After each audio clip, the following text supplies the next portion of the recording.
Let's Chat About It is a thought-provoking podcast where your hosts Lenora Sneva and Max Brown engage in meaningful conversations with everyday individuals about the pivotal moments when they realized they were different.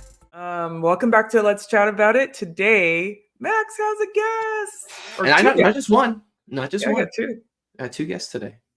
How do you know them? But when we were looking to move out here, we kind of had a few cities we wanted to look at, and we wanted to kind of do a community type event in each one of the cities that we were interested in, just to get a feel for it. And we're in the South. We were here for a Sunday. We had to go to a church. And so the only church that we were interested in visiting or attending was the church that we're a part of now, called In Focus Church. And it was one of the few, for those that don't know, like I think 11 a.m. on a Sunday morning is the most segregated time in America. And this is an intentionally, like your church, Lenore, multicultural, multi-ethnic, multi-generational church.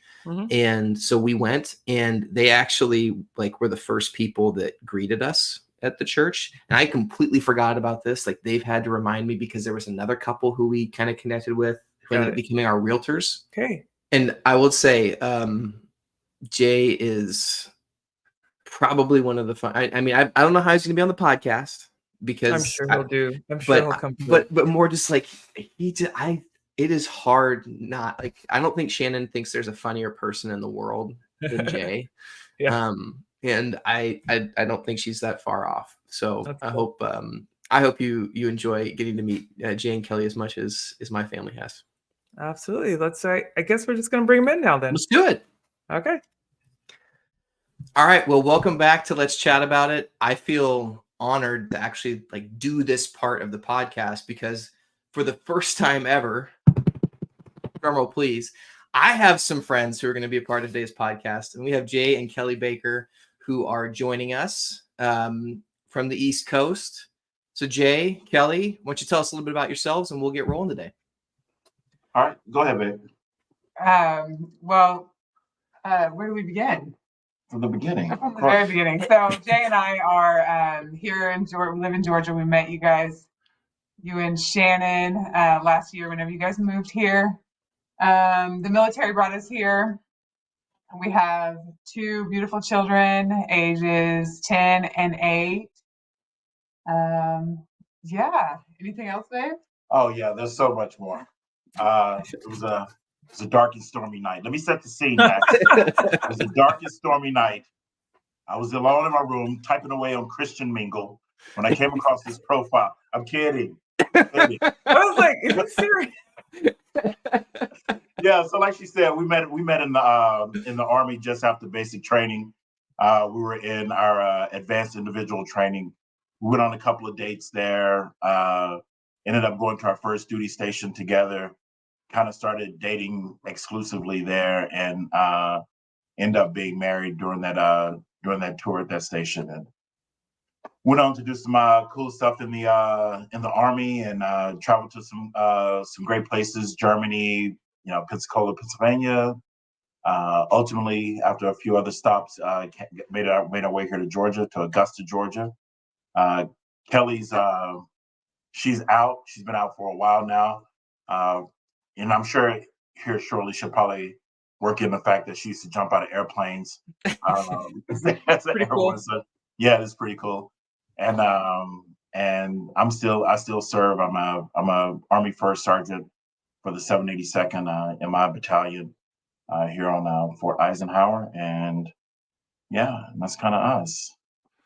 And I have to give a 2 plugs. One, I'm curious.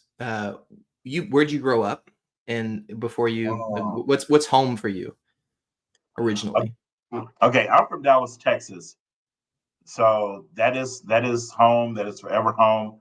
For me, I am 100% Texan. No matter where I go, Texan arrives first. Yes, Jay, we know, because you're from Texas. You're from Texas.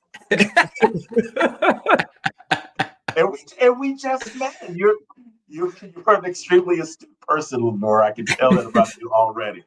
And so I'm from Texas. Kel? I'm from a small town, Guthrie, Oklahoma. I wouldn't call that home anymore. That's where we go back to visit. But I like to say that I'm an honorary Texan because we go back every year, and that has eventually will become our home, I think, in the future. So we've adopted you in the Lone Star State. plenty of room for There's everybody. Right? You know, the first thing they say about Texans, big hats, and everybody's welcome, which is Right. Inclusivity. That's Texas in a nutshell. Right. Texas, I think, welcome, inclusive. Yeah. That's us, man. Yeah. Well, I have to give the other plug, which is you have kind of a connection to Lenora's family without realizing it, which Really? is you serve at the same base where her father served. Oh, Fort Gordon? Yep, Yeah. now Fort Eisenhower. Eisenhower now. Come on, Oh, Lenora. I see. They changed the name. They changed the name. Yeah. Right. Apparently, General Gordon Was he was bad? a terrible person. Well, aren't they all? Yeah. So. Who knew? Who knew? So Fort Eisenhower now. But yeah, what did your dad do in the Army? I think he was like communications. Signal Corps. Signal Corps, yeah. Yeah, that sounds about right. That was a long time ago. Really? He was stationed there in like 1965. Yeah. Yeah. Okay. Yeah. Okay. That's cool. Small world. Yeah. Well, my mom's from Augusta, so that's how they met. Oh, really? Okay. Yeah. Okay. And you never spent any time here? Oh yeah, I've come to Augusta a couple times. In and out like a robbery. No, that's about the rest. No, it's fine. I mean, just hang out with the fam. That's it. There's not much to do there, It's kind of hey, there's good people. That's fair. Yeah. Don't get Jay started on the questionable restaurants in the area. Yeah, that could be a whole other podcast. Like 90% questionable. Yeah. So Jay, Kelly, tell us a little bit about the first time that you realized that you were different. Where were you? You can now set the scene if it was a dark and stormy night. Okay, go ahead, baby. I don't know how your nights were. Okay, he's so hard to follow, so I guess I'll go first. When I was in the 6th grade, I went to a birthday party at a hotel, and I thought it was just the coolest thing. It was like a swimming pool birthday party, and we got to stay the night. Well, there was this picture that stands out so vividly to me of us. We all had our legs up on the ledge of the swimming pool, and my legs were huge compared to the other girls, and that has been seared in my brain and has caused me to question myself, and just has really put some deep-seated insecurities in me that I didn't realize how I was so much bigger than these girls in 6th grade. I had just grown, I've been 5'8" since I was in 6th grade, right? Oh, and so these other girls hadn't grown yet. They just hadn't hit their growth spurts, but I just hit mine early, and I stuck out like a sore thumb. And so ever since then, I've kind of felt like the odd one out, never really fit in. Yeah. Did anyone say anything to you, Kelly, growing up about being tall? Yeah. Funny you should ask. So we had this group of youth group at church, and I was the youngest, but it was mostly boys. I would go and we would play basketball, we would play football, play all kinds of sports, but they would call me Amazon or Jolly Blonde Giant, Sasquatch. They were so mean. The Jolly Blonde Giant. That's a new one. That's a new one. Kids can be so cruel. And I'm 5'8". I'm not that tall. No. But yeah, those are definitely things that I've had to work through in therapy for sure. So did you go back? Okay, so I'm fast forwarding. Have you gone to? I'm assuming that maybe you stayed in the same area and you went those people you knew through high school. Yeah. So did you go back to reunions? I've not been to a reunion. No, I think next year might be our 20th. But I haven't gone back. Okay. I haven't seen them but once or twice since I left, and I was 21 when I left. And so almost 20 years ago. So, yeah. Yeah. That's it. I don't know. No. Well, I'm kind of curious because I know a little bit about your story, Kelli. So when you and I'll give you the segue. So Jay won't give you a hard time, but at some point you started jumping out of airplanes. And I'm kind of curious, like, when did you join the military? And like, in my mind, females in the military, not the largest demographic. But was there any kind of play on, like, I got to prove something here because of my past? Oh, for sure. I think that all throughout, like, junior high and high school, I felt like I needed to prove something. I felt like I needed to show like I was stronger or better, but I always seemed to kind of miss the mark. And so finally, I joined the Army in 2008. I was about 3 years out of high school and not going anywhere. Like, I was in school, but not really, it was just like, I wasn't in a good place. And I had to get out of that little small town. I felt like if I didn't, I was going to be stuck forever. And so when I joined the military, I was kind of reluctant to do it. But I did, and it was the best decision that I ever made. And I knew I have always had this like risk-taking thing inside of me. I like to take risks. I like the adrenaline rush. And so I knew that, let's be honest, like, the badasses jump out of airplanes. I knew I wanted to be that. And so that was always a goal for me. And I did. Yeah. So it definitely, though, looking back, it is something that was probably a byproduct of, trying or not fitting in, feeling insecure about, my appearance or how big I was, all those things, for sure. Were you able to play sports too? Did you like sports growing up? Oh yeah. I started playing softball when I was probably second grade, and then I played basketball through high school, junior high school. So yeah, I'm very athletic. I still just got a good jumper. Yeah. Max got to see it. I've seen it. Well, I'm curious though. Like, sometimes we're driven to things because of, like you mentioned, out of insecurities. We move into something, and I feel like more times than not, sometimes that masking of our insecurity ends up being a really bad choice. But for you, you said going to the military was like the best choice you could have made. What made it the best choice for you? Because I do feel like I have a lot of potential when I put my mind to something. And I do have great leadership skills, and that you can thrive in the military whenever you are doing the right thing. Yeah. So I think that I had great leaders along the way that helped guide me and just kind of point me in the right direction. Otherwise, I could have taken a really wrong path, and it just gone a whole different way. God has been so good and gracious. Yeah. Awesome. Love it. Laura, got any other follow-up questions, or should we start pestering Jay? Let's talk to Jay. All right, Jay. Tell us about the time you knew you were different. Oh, okay. So the time I know, there's been several times, but probably the earliest time I probably think about is moving from third grade to fourth grade, going to school in Dallas, DISD, probably one of the last school districts to desegregate. So it was, when segregation happened, 1967, DISD was finally ordered to segregate, and they were like, hey, all our schools are segregated. But they really weren't. They just said they were.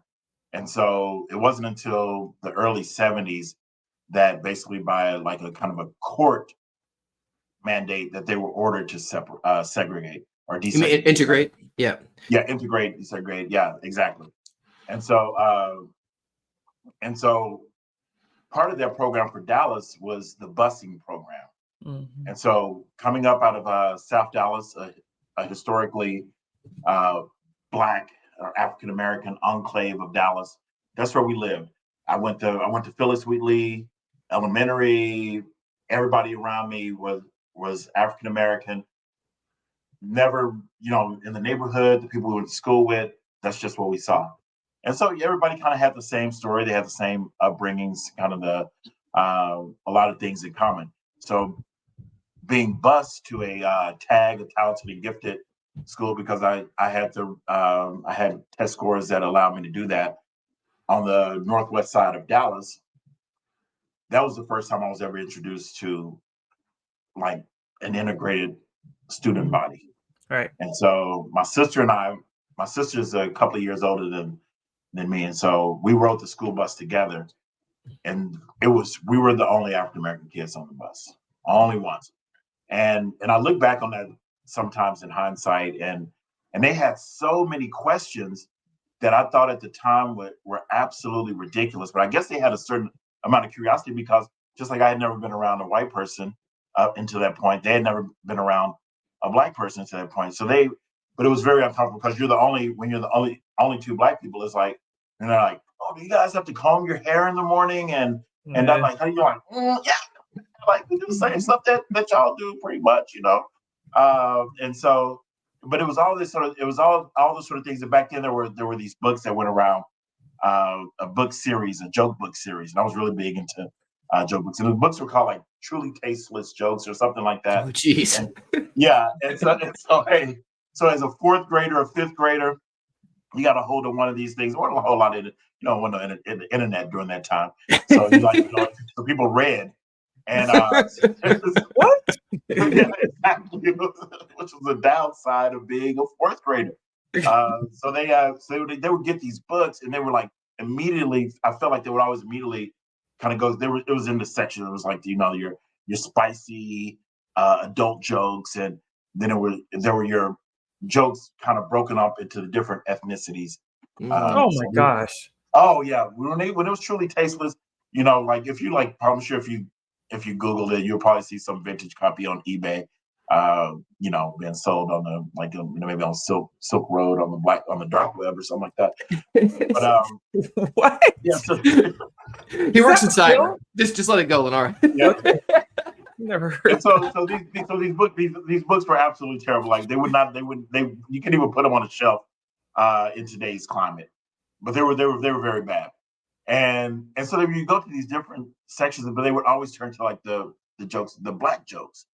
And so it was like, and then they're reading one of those books, you're like, that's a good one.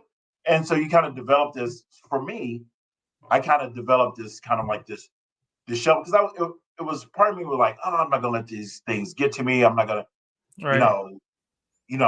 make them.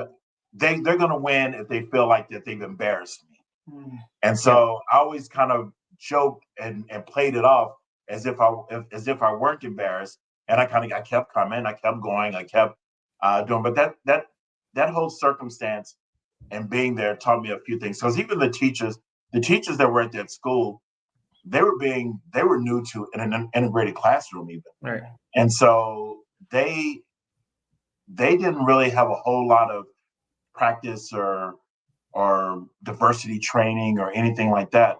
And so there were some things that they said and did that were suspect for an educator, And my mom worked in the district her whole life, and so she was she was an administrator for the district. She worked her way up through an affirmative action program, I found out, but she kind of went to night school and stuff like that, and she kind of worked her way up throughout the district. And so I would come back, and sometimes I would have these stories, and I'm like, oh, this is going on, or have this teacher that's doing this. And so my mom would be on the next thing smoking up to that school, and she would read them for filth. I mean, they would have a whole new attitude. By the time that school bus landed, they were like, I want to apologize for what was said in class the other day. And so she would smash them. So, Good. shout out to her for that. But that kind of whole environment taught me, a few things.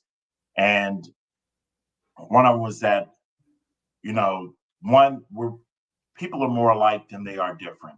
Mm-hmm. You know, everybody has something that they think they can be kind of ashamed of, or that they can think they're embarrassed about. But you know, ultimately, people are more alike than they are different.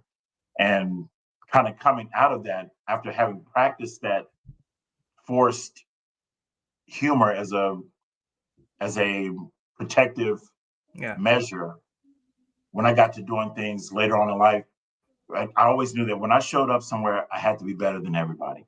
I had to be better. Well, I had to be better than the white kids. I had to be better than everybody, because most of the places I went, they were integrated, and they were in white circles, honestly. And so I had to be better than everybody. If I was mediocre, then I was doing poorly, because I showed up as a black kid from the inner city. And so it was always like, hey, be better, study harder, do more. And so that kind of carried with me till yesterday. Yeah.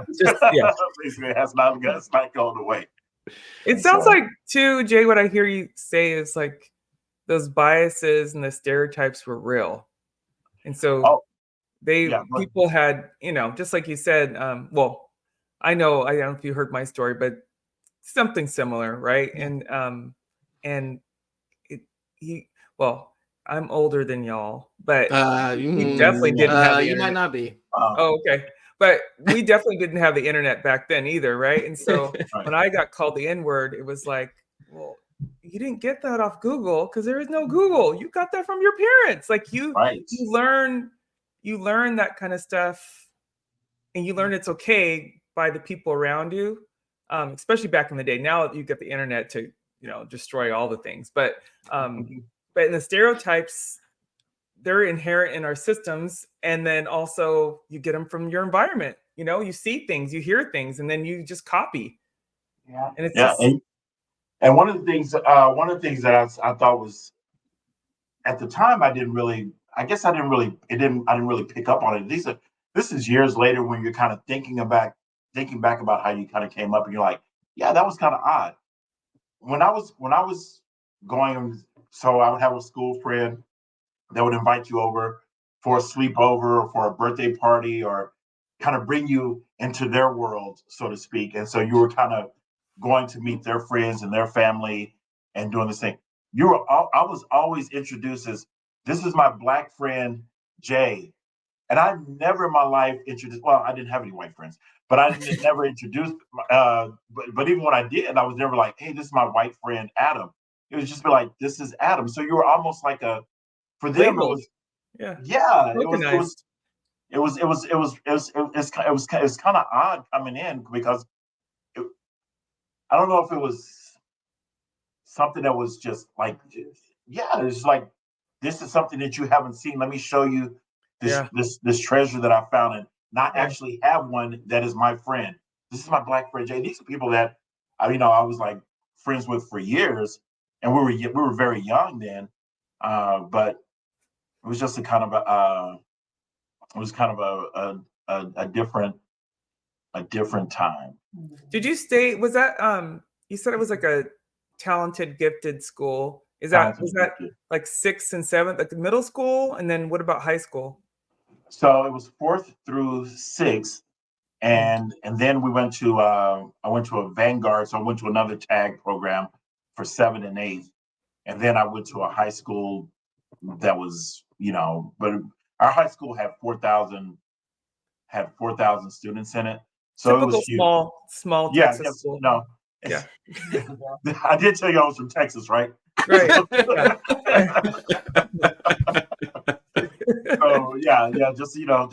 just a Texas school. So a little 6A, Yeah, that's it. We had an airplane hangar in my high school. I just thought that was so cool, because you could go to your electives and learn how to work on a Cessna. And so they had like Cessnas in different states of repair, and they would work on them in a hangar, and it was like, okay, yeah, that's pretty sweet. That was between the shooting classes, right? Yeah, it was finished. Hey, look, man, the 80s was wild. It was a wild time. It was a wild time. Did you experience the same kind of thing in high school, or did it get a little bit better? Or it was a lot. Oh, it was a lot better. It was a very diverse. So that's the late '80s, '90s. So it was a different time. Yeah, we had a very, very diverse high school. Now, inside of our high school, we had all the ethnicities and all the things that you would have: the jocks, the cheerleaders, the nerds, the geeks, all the different cliques that you would have. But no, it was we all kind of hung out. We wore our guest overalls with the strap off and our jabot jeans. Okay. Yeah, our FUBU and our cross colors and yeah, so we were out there really living. And so no, we were. But to be honest though, by that time, like all African Americans, we were the tastemakers by then. And so really kind of coming up through after fourth grade, like everything that we were doing were things that the white kids around us were like wanted to do, could not do. And they were like, oh, you got to come to my party and break dance. Now, I admittedly would have never gotten a Juilliard scholarship for my break dancing. But in my friend group, I was the best. Yeah. I was the best in my friend group. Oh, I was killing them. I still remember my routine. Yeah. So do you want to do it first? I would, but I got this thing happening with my knee. So and a big part of a big part of my routine hinges on my knee. So right. Yeah. I know that move, the one where you just spin on your knee. Trust that it is fresh to death though. But it is what it is. And one because like Max, you mentioned something about how those things, those experiences kind of shape and the kind of the contour of the person that you are. So like fast forward years and I'm coming out of college and I was like, hey, I'm going to take a summer off and work for Club Med. Never been to Club Med. Where's Club Med again? Is that Florida?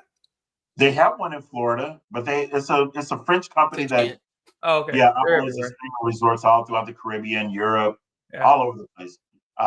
So I had I did a little bit of research. I was a water skier from going after summer camp. I had been water skiing since I was like 9 years old. I was like, oh, I want to go and teach water skiing at this over the summer, maybe on a cruise ship. I love to travel. I love it. Hey, I was different. So I was like, maybe this would be a great opportunity. So I found out how to do it. I put in a resume. I sent in some water ski photos to the human resources people. Jay, those are going to have to show up on the show notes just in case you mentioned it. The water skiing pictures. You still got them. I'll see if I can. I want to see those. Yeah.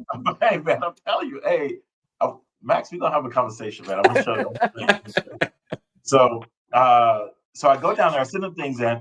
They give me a call, and they're saying, because it's a French company, so part of it is that, like, do you speak, you have to speak a certain level of French. I've been taking French for 5 years in high school. And so the lady asked me a question in French, and I was able to pick up enough of it. Yeah. And it wasn't a complicated question, but I was able to pick up enough of it. What's your name? Something like that. It's something like that. Yeah, I think I probably ordered a taxi or something like that. And so I put a response back. So she was like, "Okay, awesome. We'll send you a round trip ticket to Cancun. Come down if you like the program. Stay, sign a contract. If you don't, we'll shake hands and leave it at that." I was like, 2 weeks in Cancun. I'm getting ready. Yes, please. Yes, I'm already on my way.